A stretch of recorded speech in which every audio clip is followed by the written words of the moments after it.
Ayan, yan. Ayan, magandang gabi, no? Magandang gabi. Pag-usapan natin yung patungkol sa nangyayaring paglabas ng ilan sa mga pilit na ipinagtutugma ang Wonder Boy kay Casemiro, no? At ayon nga dun sa huling laro niya kay Oscar, Dugi ba? Dugi, Oscar, na-interview yata sa ni Paukas na kung saan, kung sakasakali man, no? Na maglaban o pinagtutunggali ang isang Casemiro at saka Wonder Boy, handa ba siya? Ang sagot niya paghahandaan, no? Pero marami pa, di ba? Nandiyan pa yung Tapales, nandiyan pa yung Caballo. Doon pa lang doon pa lang siguro sa mga yun, no? At yung mga nakalaban ni Casemiro na mabibigat. Palagay nyo ikaw na nagpipilit na, hindi naman siguro nagpipilit, no?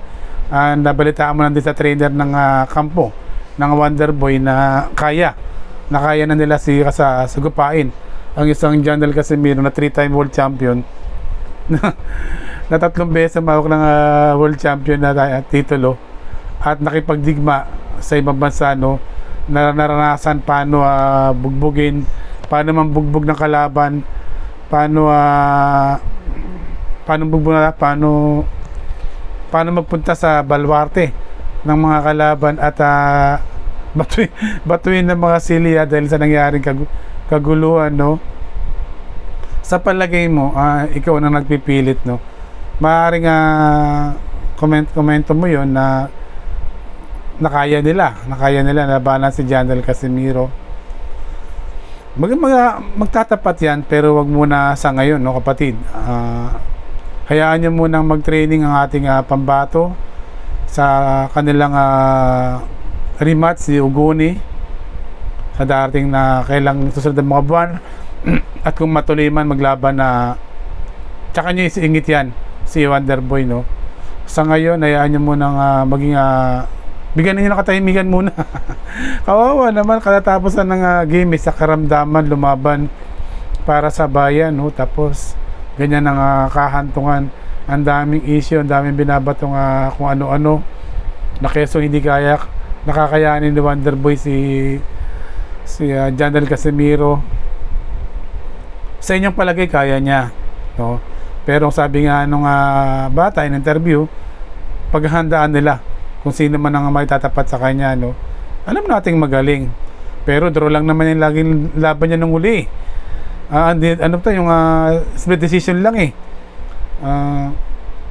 doon palagay ko pag yung ganong laruan niya kay Casemiro, medyo mabagal lang datingan, no? Hindi ganong mabilis si Jonel Casemiro. Pa nagseryoso yan, nakita niyo yung mga laban niya, diba, yung mga huling mga nakaraan na pamapas game niya.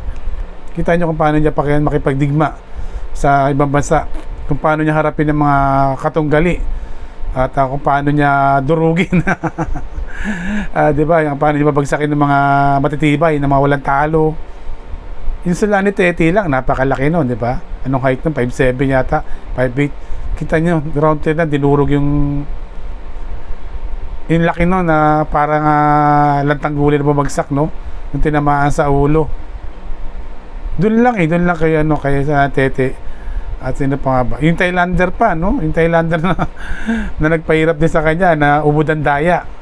Pag nakalaban ni Wonder Boy nyo, baka naman kung halimbawa lang magkatapat-tapat yung mga yun, dumaan siya doon sa mga dinaanan ni Jonel at naglalaro pa rin, palagay ko may yung Wonder Boy ninyo mababa nga sa iya, no? Magaling ka siya kung sa magaling, mahusay kung sa mahusay, nandun na tayo. Bata pa, sabi nyo nga, bata pa. Pero yung ganyang edad ni Jonel Casemiro, kalakasan pa yan. Hindi nyo ba alam? 34, 35, 36, 37, kalakasan pa yan. Matitindi pa yan. Focus naman siya ng nakarang training niya Gawa lang talaga ng na nagkasakit, no? Siyempre, kung iba naman magkasakit, tignan ko lang kung di kayo hingalin, kung di kayo manghina. Pero tignan nyo naman ang nakalaban niya ng mga pangalawa bago doon. Yung nakalaban niya ni Hapon, bata niya, basag yung panga. Inamin na basag yung panga niya, di ba? Na masakit, sakit ang panga ko, tinamaan ako.